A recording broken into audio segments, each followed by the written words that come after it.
Exercise 1.1 करने से पहले हम एक दो टॉपिक्स को सीख लेते हैं क्योंकि वो एक्सरसाइज 1.1 में यूज़ हुए हैं।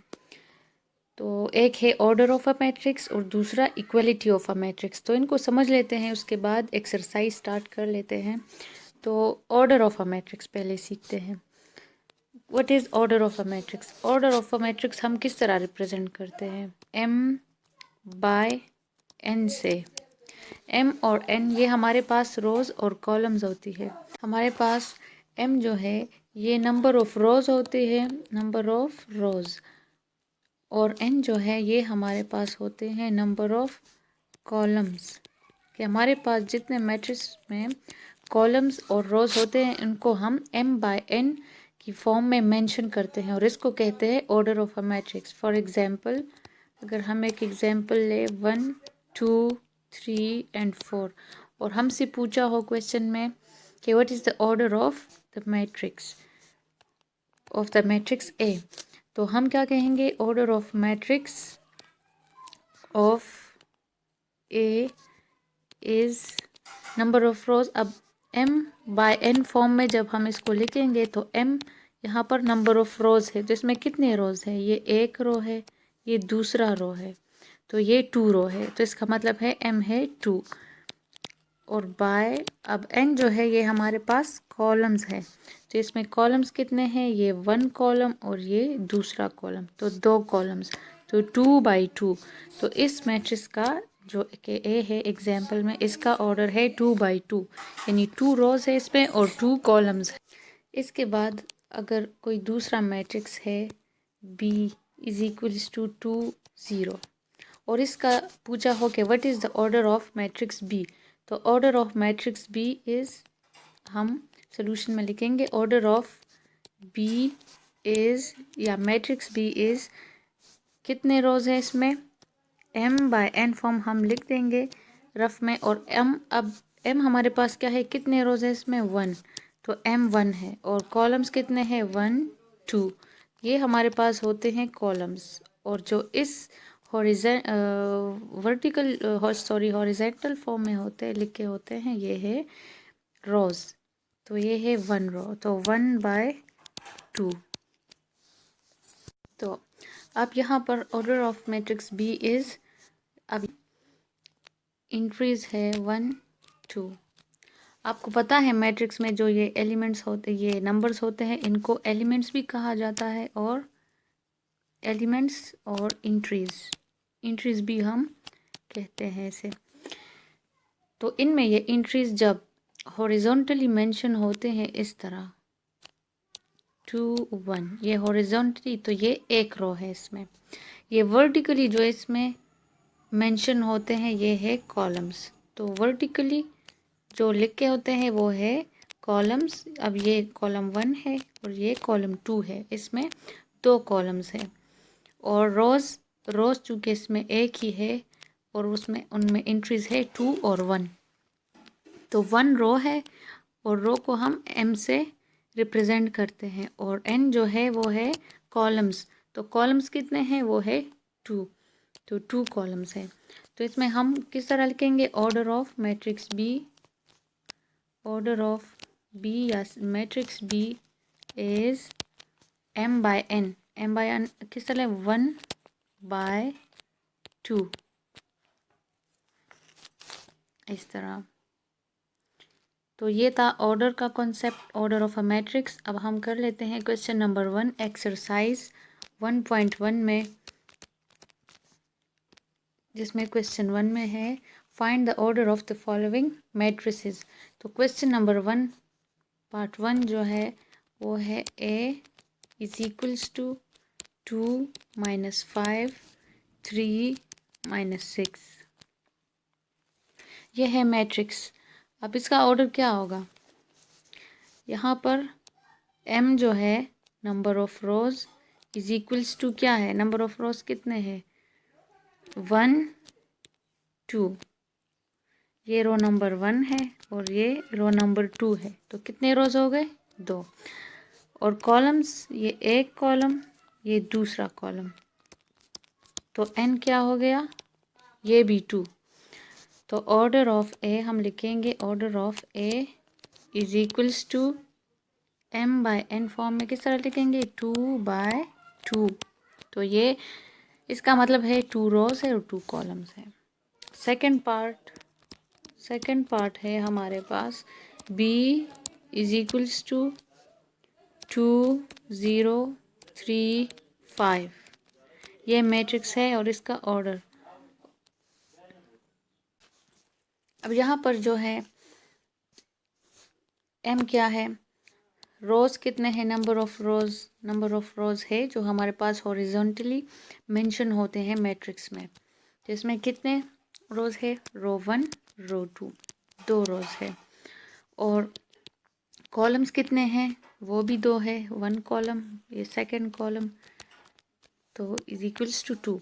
तो आप लिखेंगे order of B is equals to 2/2 इस तरह।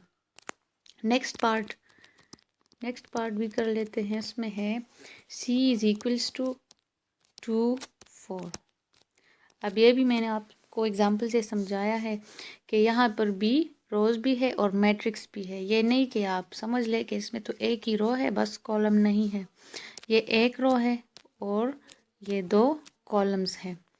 तो m equals to 1 row and n equals to 2 columns. तो ऑर्डर ऑफ c सॉल्यूशन में आप लिखेंगे order of c is equals to 1/2। ये था पार्ट 3। पार्ट 4 है d इक्वल्स टू 4 0 6। अब यहाँ पर जो है, यहाँ मैं ज़रा नीचे बड़ा लिख देती हूँ 4 और 6। तो इसमें जो है अब रोज़ पहले देखते हैं m कि नंबर ऑफ रोज़ कितने हैं। ये 1 रो, ये दूसरा रो और ये तीसरा। तो कितने रोज़ हो गए, ये 3। और कॉलम्स देख लेते हैं। तो अब यहाँ अगर हम देखें तो एक ही कॉलम है, तो कॉलम है 1। तो सॉल्यूशन क्या होगा, ऑर्डर ऑफ d इज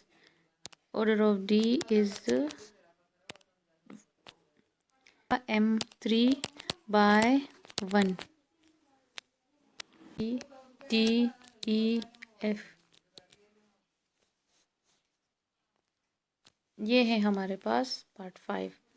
अब इसमें जो है इसका ऑर्डर क्या है, तो पार्ट 6 है f is equals to matrix है और उसमें एक ही एलिमेंट है। तो इसमें अब रो जो है m, रो भी 1 है और कॉलम भी 1 है। तो m equals to 1, n equals to 1। Order of f is 1/1।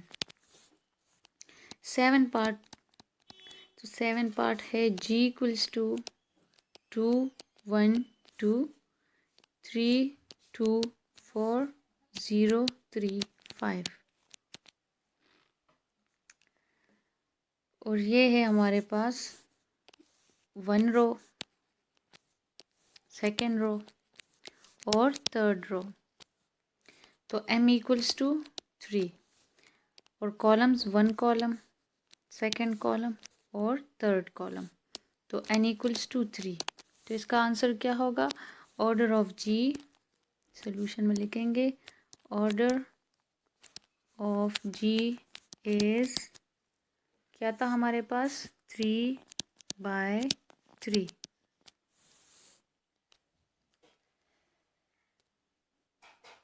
इसके बाद है last part h equals to 2 3 4 1 0 6।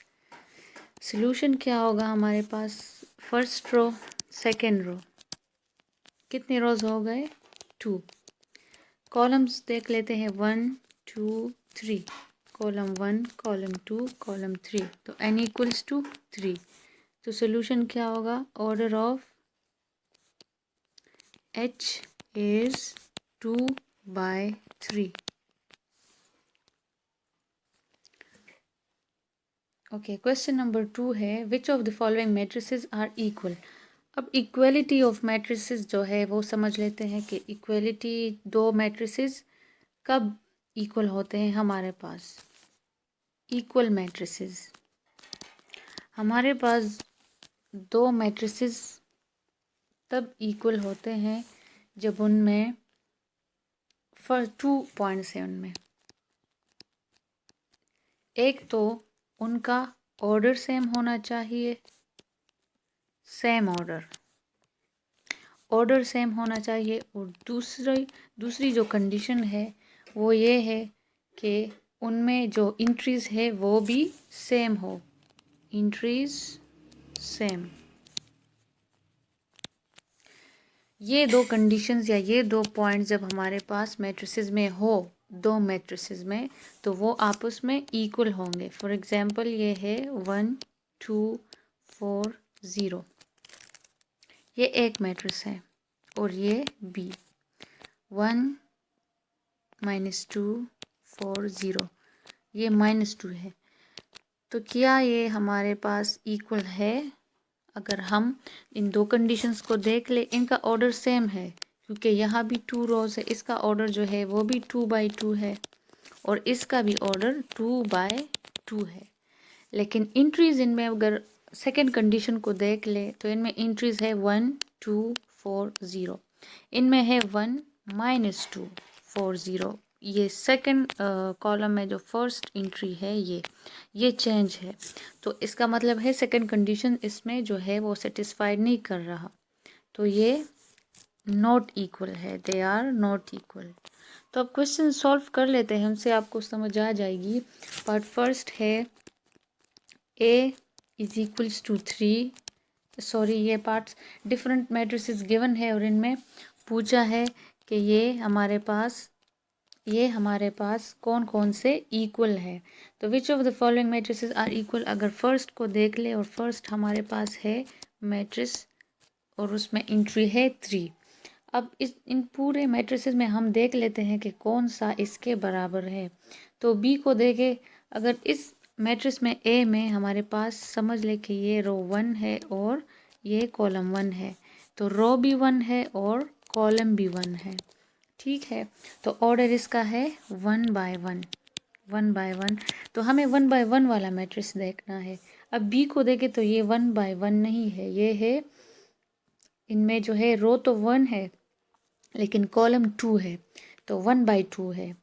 Similarly सी को देख ले, तो सी में अब जो है हमारे पास 5 -2 है, तो 5 -2 जब ये माइनस हो जाता है, 5 से 2 माइनस हो जाता है तो 3 आ जाता है, तो वो जो है वो उसका ऑर्डर 1 बाय 1 है। बाकी डी में देखें तो डी में भी रो 1 है लेकिन कॉलम्स 2 है, तो डी का ऑर्डर जो है वो 1 बाय 2 है। ई का ऑर्डर जो है वो 2 बाई 2 है। एफ का ऑर्डर देख ले वो है 2 बाई 1। जी का ऑर्डर जो है वो भी है 2 बाई 1। एच का ऑर्डर जो है वो भी 2 बाई 2 है। आई का ऑर्डर जो है वो 1 बाई 2 है। जे का ऑर्डर जो है वो भी 2 बाई 2 है। तो ए मैट्रिसेस का इक्वल हमारे पास है सी, जो कि है 5 -2। तो अगर 5 -2 भी है तो आप ये माइनस से कर सकते हैं। 5 -2 क्या आ जाता है 3, तो इसका मतलब है आप लिखेंगे ए मैट्रिक्स इज इक्वल्स टू सी, या इस तरह लिख लें या लिख लें ए मैट्रिक्स इज इक्वल्स टू सी। तो ए और सी आपस में इक्वल है। सेकंड पर आते हैं बी हमारे पास है 3 और 5। अब इसका ऑर्डर जो है हमारे पास 1 बाय 2 है, 1 बाय 2 मतलब 1 रो है और 2 कॉलम्स है। तो देख लेते हैं ऑर्डर 1 बाय 2 का। ए हो गया हमारे पास, सी भी हो गया, उनका ऑर्डर 1 बाय 1 था। डी का देखते हैं तो डी भी 1 बाय 2 है, लेकिन उनमें आप इंट्रीज देख ले डी में, तो डी में इंट्रीज है 5 और 3, और हमारे पास इंट्रीज बी में है पहले 3 है फिर 5 आता है, तो इस वजह से D is not equal to B.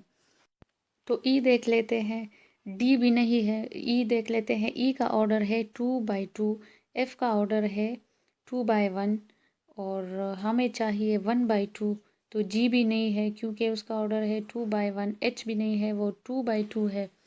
और आई देख लेते हैं, तो आई में जो है 1 रो है और 2 कॉलम्स है, तो आई इज इक्वल्स टू 3 और यहाँ हमारे पास 3 + 2 है, तो यहाँ हम प्लस माइनस मैट्रिसेस में कर सकते हैं। 3 एज इट इज़ ही लिख देंगे और 3 + 2 = 5। तो अब यहाँ जो है दोनों कंडीशंस हमारे पास फुलफ़िल होती है। फर्स्ट क्या कंडीशन थी हमारे पास कि ऑर्डर सेम हो, ऑर्डर सेम है वो है 1/2। सेकंड कंडीशन जो है वो हमारे पास क्या थी, वो थी कि इंट्रीज सेम हो, तो इंट्रीज सेम है। यहाँ देख ले, यहाँ फर्स्ट 3 है, यहाँ भी फर्स्ट 3 है, यहाँ सेकंड कॉलम में फर्स्ट एलिमेंट 5 है, यहाँ भी 5 है। तो ये क्या है हमारे पास, B matrices equals to I, B matrix is equal to I. इस तरह भी लिख सकते हैं, इस तरह भी लिख सकते हैं, या इस तरह भी लिख सकते हैं, B and I are equal matrices. तो ये है हमारे पास मैट्रिसेस का कॉन्सेप्ट। नेक्स्ट जो है सी भी हमारे पास हो गया। डी को देख लेते हैं, अगर डी का कोई इक्वल है तो डी है 5 और 3, तो इसका ऑर्डर है हमारे पास 1/2। तो 1/2 वाले ऑर्डर हम मैट्रिसेस इनमें देख लेते हैं। सी भी, ई भी नहीं है, एफ भी नहीं है, जी भी नहीं है, एच भी नहीं है, आई भी नहीं है और जे भी नहीं है, तो डी का कोई इक्वल नहीं है। सी का ई का देख लेते हैं, ई का शायद मिल जाए क्योंकि 2 × 2 ऑर्डर वाले हमारे पास मौजूद है। तो एफ नहीं है क्योंकि उसका ऑर्डर है 1/2। जी भी नहीं है। एच को देख लें, तो एच हमारे पास उनमें जो है, मैं पहले लिख देती हूँ, इनमें जो है इंट्रीज भी सेम है, 4 4 6 6 0 0 2 2, तो इंट्रीज भी सेम है और हमारे पास जो है ऑर्डर भी सेम है। इसका ऑर्डर क्या है, 2/2। इसका ऑर्डर क्या है, 2/2। तो E and H R equal matrices.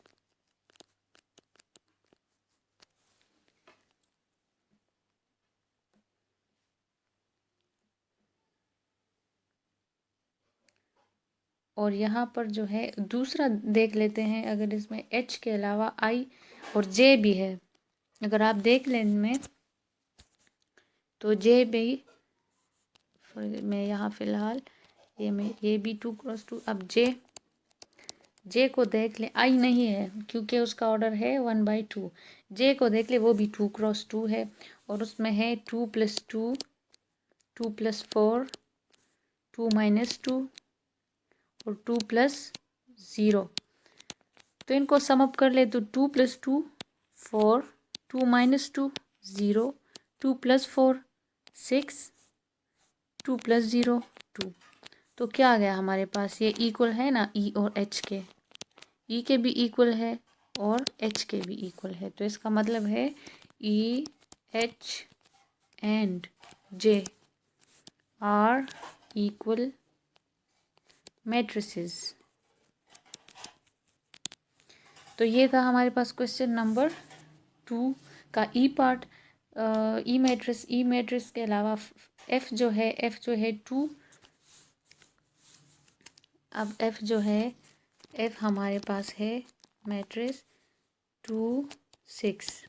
यहाँ देख ले, यहाँ है ऑर्डर, कितने रोज है, 2, रो 1 रो 2 और कॉलम कितने हैं, 1, तो 2/1 इसका ऑर्डर है।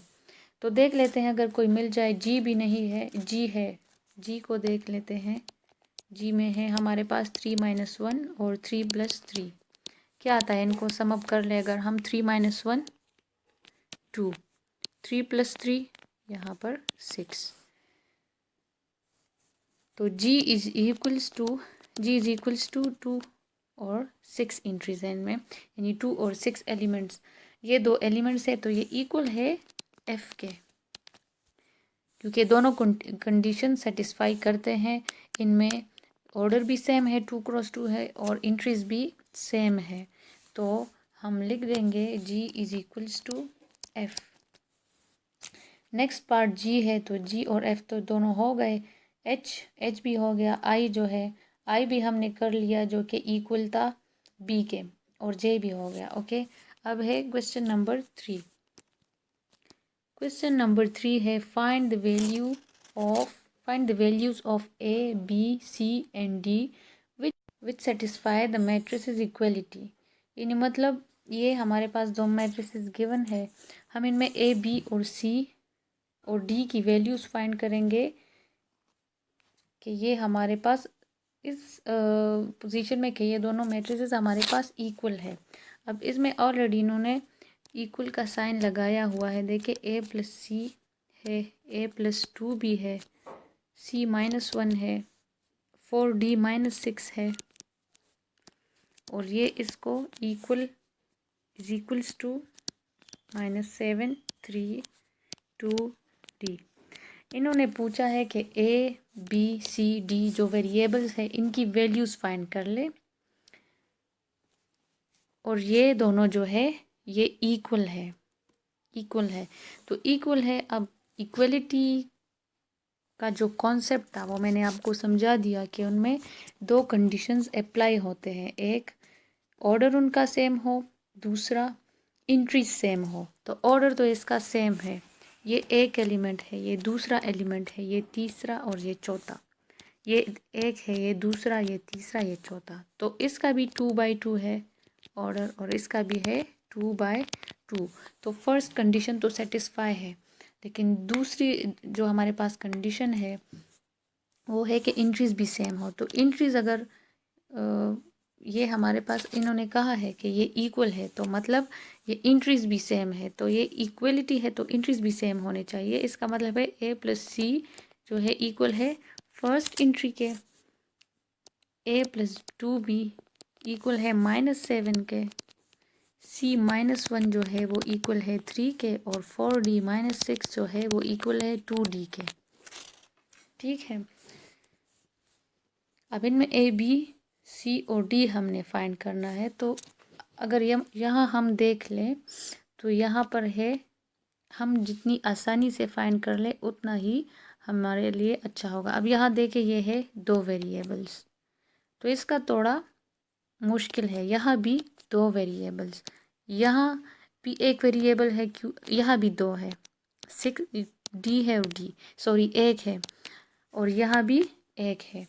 तो हमारे लिए इजी ये होगा कि हम या पहले C फाइंड कर ले और फिर इसमें पुट कर ले और D की वैल्यू A की वैल्यू फाइंड कर ले, या D की वैल्यू फाइंड कर ले, क्योंकि इसमें भी एक ही वेरिएबल यूज़ हुआ है तो इतना हमें वो कैलकुलेशन करने की ज़रूरत नहीं है।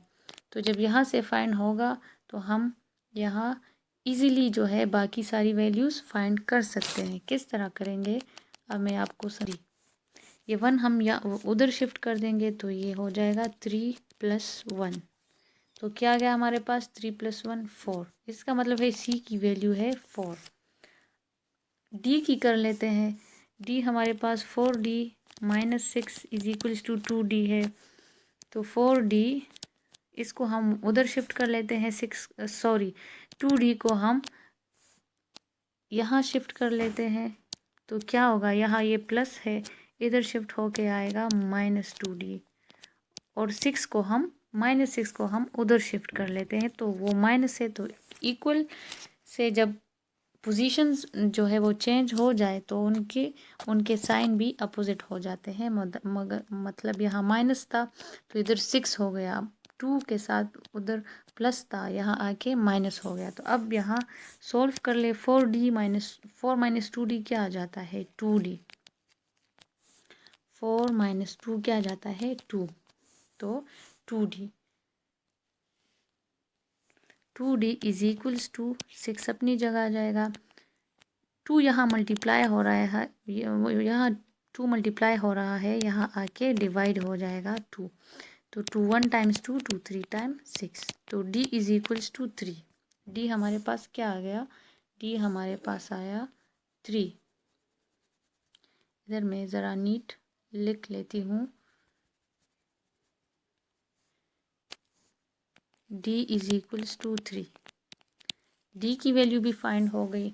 और अब सिंपली हम c और d की वैल्यूज़ पुट कर सकते हैं, लेकिन यहाँ पर जो है c है और यहाँ पर भी c। अब हम यहाँ c नहीं है, जहाँ जहाँ c या d है हम उधर पुट कर लेते हैं। तो यहाँ यूज़ हुआ है c, यहाँ पर a प्लस c, तो इधर हम c की वैल्यू पुट कर लेते हैं 4। और d की वैल्यू क्या आ गई थी? वो आ गई थी 3। तो a प्लस सी में पुट कर ले, क्या आ जाएगा? a प्लस सी क्या है? 4 इज इक्वल्स टू 0। 4 जो है इधर प्लस है, वहाँ इक्वल के उस साइड जाकर ये हो जाएगा -4। तो a की वैल्यू भी फाइंड हो गई। दूसरी इक्वेशन क्या थी? a प्लस, अब b की वैल्यू रह गई, a भी फाइंड हो गया, a c और d रह गया b। और b हमारे पास क्या है? दिस इज इक्वल्स टू -7 है ये इक्वेशन। अब a की वैल्यू पुट कर ले, तो a क्या है? -4। 2 b जो है अननोन है और -7 अपनी जगह। 2b को इधर ही रहने दें और -4 को इधर शिफ्ट कर ले, तो यहाँ क्या हो जाएगा? +4। ठीक है। अब 2b इज इक्वल्स टू -7 + 4 क्या आ जाता है हमारे पास? यहाँ माइनस है, यहाँ प्लस है, तो माइनस प्लस माइनस, मतलब माइनस करना है। 7 से जब 4 चला जाए तो क्या रह जाता है? 7 से जब 4 जाता है तो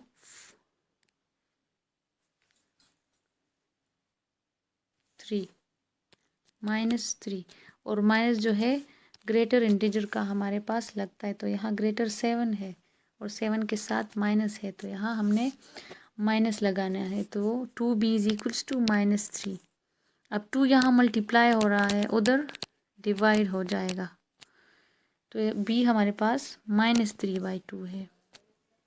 अब a की वैल्यूज़, अब इन सारी वैल्यूज़ को लिख दे के a is equals to -4, b is equals to -3/2। Sorry, यहाँ पर मेरे पास ज़रा जगह कम है, तो 3/2। c हमारे पास था 4 और d इज इक्वल्स टू 3। ये वैल्यूज़ आ गई हमारे पास।